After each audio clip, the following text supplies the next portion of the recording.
नहमदुहु व नुसल्ली व नुसल्लिमु अला सय्यिदिना व मौलाना मुहम्मदिन रसूलिहिन नबिय्यिल अमीनिल करीम। अम्मा बाद फ़अऊज़ु बिल्लाहि मिनश शैतानिर रजीम। बिस्मिल्लाहिर रहमानिर रहीम। क़ाल अल्लाहु तबारक व तआला फ़ी कलामिहिल अज़ीम फ़अतबिरू या उलिल अब्सार। सदक़ल्लाहु मौलानल अज़ीम। अच्छा जी, आज 15 शाबानुल मुअज़्ज़म है। गुज़िश्ता सब पाकिस्तान और दुनिया के बहुत सारे मुल्कों में शब बराअत या लैलतुल मुबारका लैलतुल बराअत मनाई गई और आज बहुत सारे लोगों ने आज 15 शाबान का रोज़ा रखा है। हदीस में लैलतुल बराअत को लैलतुल निस्फ़ शाबान भी कहते हैं, जिस पर हमने गुज़िश्ता दिनों एक लेक्चर भी रिकॉर्ड किया था और उस हवाले से एक किताब की का जायज़ा यानी बुक रिव्यू भी हमने आपके सामने पेश किया था।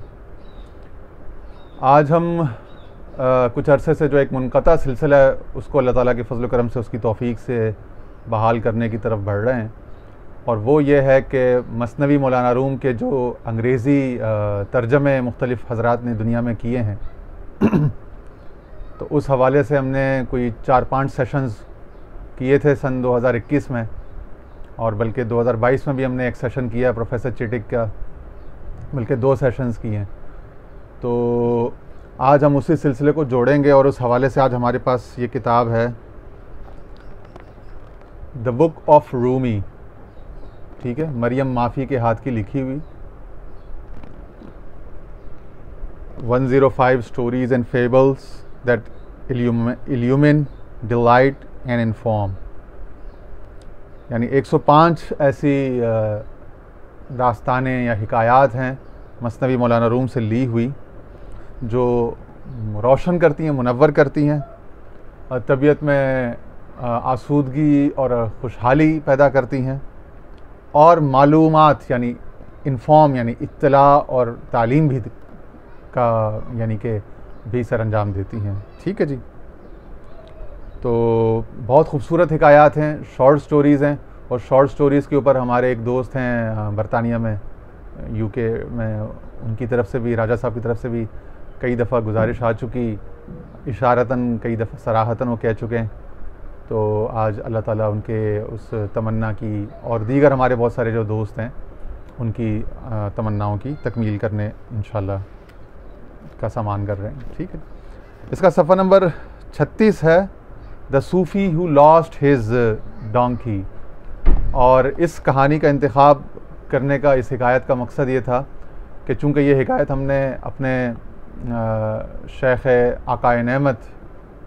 शेख़ुल कुल हज़रत ख्वाजा ख़ाजगान मुहियुद्दीन ख्वाजा अबुल खैर पीर अब्दुल्ला जान साहब रदियल्लाहु ताला अन्हो आपकी ज़ुबान मुबारक से कई बार सुना, और उस वक्त तो उम्र कम थी तो हम इसको यानी हंसी मज़ाक में और एक लतीफ़े के तौर पर लेते थे, लेकिन बाद में पता चला कि इसमें तो बड़ी माना खेज़ी और बड़ी असर पजीरी और माना आफरीनी है इसके अंदर। तो उस हवाले से चूँकि ख्वाजा साहब की याद भी ताज़ा हो जाए और मसनवी से कुछ सबक भी हो जाए, तो हमने इस हिकायत का इंतखाब किया है कि वो एक दरवेश, एक सूफ़ी जिसका गधा खो गया, जिसकी सवारी यानी कि उस ज़माने में चूँकि गधे और घोड़े वो एक आला तरीन कमोडिटी समझी जाती थी, तो वो उसकी उस ज़माने में तो यानी बड़ी लग्जरी और बड़ी दौलत थी। और आजकल चूँकि अब मोटराइज्ड व्हीकल्स आ गई हैं, तो अब चूँकि ये चीज़ें जो हैं वो इतनी आला या इतनी बेशकीमत तस्वुर नहीं होती, मगर उस ज़माने में उसका एसेट था कि किसी के पास गधे, घोड़े और ऊँट या खच्चर हों तो यही उसकी दौलत का पैमाना हुआ करता था। तो इसमें चूँकि आखिर में एक, बल्कि बीच में से ही कहानी के शुरू से एक खानकाह और उसमें समा यानी कवाली का अंसर आता है, और जब समा और कवाली की बात होती है हिंदुस्तान पाकिस्तान में, तो इस रिवायत के जो सुरखैल हैं और काफ़िला सालार हैं वो ख्वाजा गरीबुन नवाज़ मोइनुद्दीन चिश्ती अजमेरी संजरी रज़ियल्लाहु ताला अन्हु हैं, सुल्तानुल हिंद। तो आज हमने उनके मज़ार मुबारक की जो शबीह है वो उसको अपने सर का ताज बनाया है इस हवाले से, और आपकी खिदमत में इस तरह से हाज़िरी दे रहे हैं कि ख्वाजा साहब की याद भी हमारी पेशानी का झूमर बने हुए है, और दिल में तो वो हमेशा रहती ही है। तो अब अंग्रेज़ी तर्जुमा और साथ में उसके उर्दू तशरी वजाहत भी इंशाल्लाह साथ साथ आती रही। A merchant dervish would travel for several days in a row, trading his goods in towns and villages that he passed through. कह रहे हैं एक सूफ़ी दरवेश था, एक मर्चेंट यानी ताजर था, यानी इसका माना यह है कि वो मुतवस्सत तबके से था, यानी कि गरीब नहीं था, खाते भी थे, यानी बहुत मालदार नहीं लेकिन अच्छे यानी घराने से और अच्छे माली तौर पर पस मंज़र से था, कि बहुत अच्छे नहीं लेकिन एक काबिल इज़्ज़त पुरवकार पस मंज़र से था, ताजिर था, दरवेश था, सफ़र किया करता था, सफ़र तिजारत मुख्तलिफ़ इलाक़ों में किया करता था। वन नाइट, अच्छा यहाँ पे दरवेश से मुराद ये कि तसव्वुफ़ का बड़ा यानी कायल था, और इसका यानी सूफिया कराम का दरवेशों की बड़ी कदर करने वाला, और सूफियाना वो जो कुरान शरीफ में आए थे ना, रिजालुन ला तुल्हीहिम तिजारतुम वला बैउन अन ज़िक्रिल्लाह, कि मर्द तो वो हैं कि जिन्हें कोई तिजारत, कोई ख़रीद व फ़रोख्त जो है उस खुदा की याद से गाफिल नहीं करती, यानी हथ कारवल दिल यारवल। अब ख्वाजा साहब की बीच में जो उनकी जो तालीमात थी वो भी बीच में आती रहेंगी, हमारे ख्वाजा अबुल खैर पीर अब्दुल्ला जान साहब की, वो अक्सर फरमाया करते थे कि हथ कारवल दिल यारवल, यानी हाथ जो है वो तुम्हारे दुनिया के कामों में मशगूल हों, ठीक है ना, वही रिजालुल्लाह तुल्हीहिम तिजारतुम वला बैउन अन ज़िक्रिल्लाह, उसी की तफसीर, उसी का तशरी पंजाबी ज़ुबान में, कि हाथ तुम्हारे दुनिया के कामों में, लेन देन में और सारे उमूर सेकुलर उमूर दुनियावी बजा लेने में मसरूफ़ हो, मगर दिल जो है वो खुदा से तुम्हारा हम आहंग रहे, खुदा की याद में मस्त रहे, और जब मौका मिले, जब रात की तन्हाइयाँ हों, तो वहाँ पे फिर अपने उस दिल का जो है फिर उसका सौदा जो उसको सामने कर दो, और दुनिया की सौदागरी को पीछे कर दो, फिर तन्हाइयों की बंद कमरों की खलवतों में, रात गए की खलवतों में, ठीक है ना, मगर दिन भर उसके हुक्म और उसकी मखलूक के हुकूक पूरे करने के लिए, और अपनी इज़्ज़त और अपनी कमर, अपनी पीठ को सीधा रखने के लिए तिजारत, कारोबार, माश वगैरह, रोज़गार, ठीक है ना। One night, after a long journey, he arrived at a remote town on the edge of the desert. एक रात वो एक सहरा के एक दूर अफ्तादा एक छोटे कस्बे में पहुंचा। As was customary for dervishes, he soughts the nearest Sufi house to spend the night. कह रहे हैं जिस तरह सूफियों दरवेशों का एक मामूल होता है कि जहाँ भी वो किसी नए शहर में, नई आबादी में ठहरते हैं तो वहाँ कोई खानकाह ढूंढते हैं, तो उसने भी कोई ऐसा यानी कि हम ख्याल लो कहीं मिल जाएं सूफियाना रिवायातों वाले, सूफियाना मामलात वाले, तो एक खानकाह ढूंढी रात को आराम करने के लिए, ठीक है ना। When he located the establishment, he went directly to the stables to tend to his exhausted donkey, who had patiently carried the merchandise all day. कह रहे हैं जब उसने वो अपने जाए सुकूनत का तयन कर लिया, तो सबसे पहले तो उसने जिस गधे के ऊपर सामान तिजारत लाद कर वो सफ़र पे निकला हुआ था, उस गधे को अस्तबल में ठहराने के लिए उसने कोई जगह ढूंढी ताकि उसको ठहरा दे और उसका कुछ पानी रोटी वगैरह यानी गधे के लिए कुछ चारा पानी वगैरह का इंतज़ाम कर ले, ठीक है ना। He brought him plenty of water and hay, making sure that the animal lacked nothing for want. कह रहे हैं वो उसके लिए काफ़ी सारा यानी कि चारा और पानी वानी उसके लिए ला के उसने रख दिया ताकि ये कि उसको सफ़र की थकन दूर हो जाए और उसको जो ज़रूरत है उसकी हुई। Just to be sure of his donkey's well-being, he tipped the young stable boy to take extra care of him. और मज़ीद ये कि उसका जो सवारी उसका गधा है वो महफूज हाथों में रहे और उसको वक्त पे खुराक सप्लाई वगैरह चारे की पानी मिलते रहे, तो उसने वो जो अस्तबल का जो निगरान था वो एक लड़का था, उस बच्चे को उसने कुछ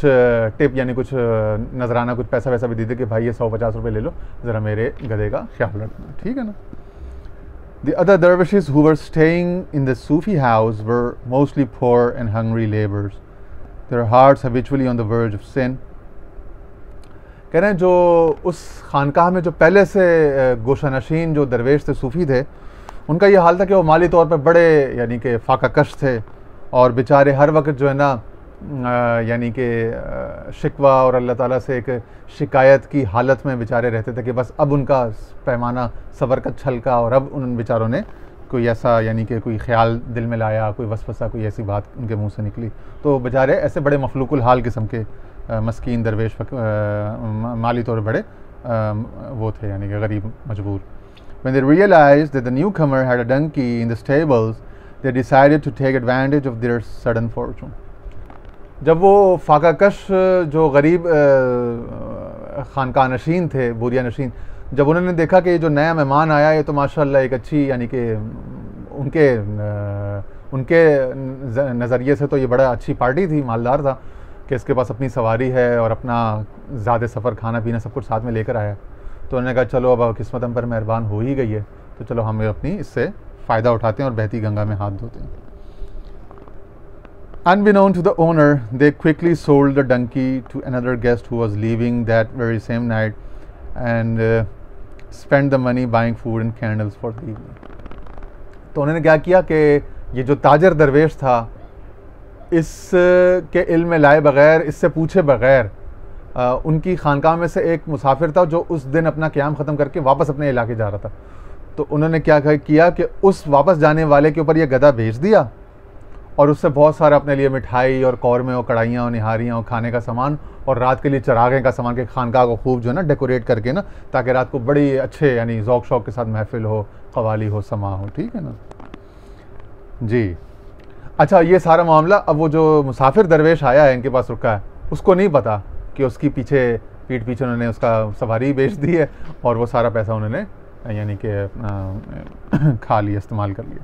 As they began to prepare their meal, the men became progressively more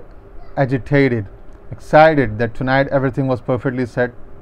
for a grand feast. कह रहे हैं वहाँ लंगर वाले ने क्या किया, वो जो गोश्त और ये जो बकरे और दुम्बे उन्होंने ख़रीदे थे पार्टी के लिए, रात के लंगर के लिए, लंगर वाला लंगर बनाने में लग गया और यहाँ जो बेचारे गरीब मजबूर जो फाकाकश मखलूकुल हाल जो पहले से मुकीम जो सूफ़ी थे, वो खुशी से ना वो झूम रहे कि भाई आज तो रात बड़ा मज़ा आएगा, चरागा होगा, खूब लाइटिंग डेकोरेशन होगी, बड़ी अच्छी महफिल समा होगी और खाना ही बड़ा टायर्ड होगा आज. They extended much courtesy to the donkey's owner, bowing to him repeatedly and making him feel welcome. अब वो क्या कर रहे हैं कि अपनी एक्साइटमेंट और अपनी जो आओ भगत है और अपना पुरतपाक इस्तकबाल है वो दिखा रहे हैं बार बार उस मेहमान दरवेश को, और बार बार उससे बड़ी मदारात कर रहे हैं, बड़ा उसको प्यार दे रहे हैं, बड़ी इज़्ज़तें दे रहे हैं, आते जाते उसको सलाम दुआ कर रहे हैं, हाल पूछ रहे हैं, ताकि वो उसका एतमाद बहाल रहे कि मैं सही जगह आया हूँ.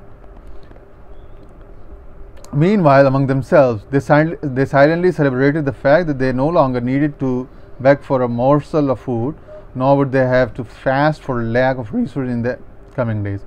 कि अंदर ही अंदर वो जो गरीब सूफ़ी थे खानका नशीन, वो बड़े खुश थे कि भाई अब तो ना तो उनको रोटी के एक टुकड़े के लिए लोगों के सामने कासा गदाई फैलाना पड़ेगा और ना उनको गुर्बत की वजह से जो फाका करते थे, ना उनको यानी रोज़े रखते थे, वो रोज़े भी नहीं रखने पड़ेंगे और अब कुछ दिन उनको आसूदगी के साथ अच्छा खाना पीना मिलेगा. The owner for his part considered himself lucky to be at the Sufi house that evening and able to enjoy a tasty meal in the company of great generous Sufis. Little did he know. कह रहे हैं वो जो गधे का मालिक था यानी मुसाफिर दरवेश था, वो बड़ा खुश हुआ, उसने अपने को बड़ा खुशकिस्मत समझा कि यार आज मैं बड़े अच्छी खानकाह में आया हूँ, बड़े मेहमानों का बड़ी मेहमान नवाजी करने वाले सूफियों से आज वास्ता पड़ा. अज़ान हो गई, अज़ान के बाद फिर इंशाल्लाह बाकी आपके सामने पेश करते हैं.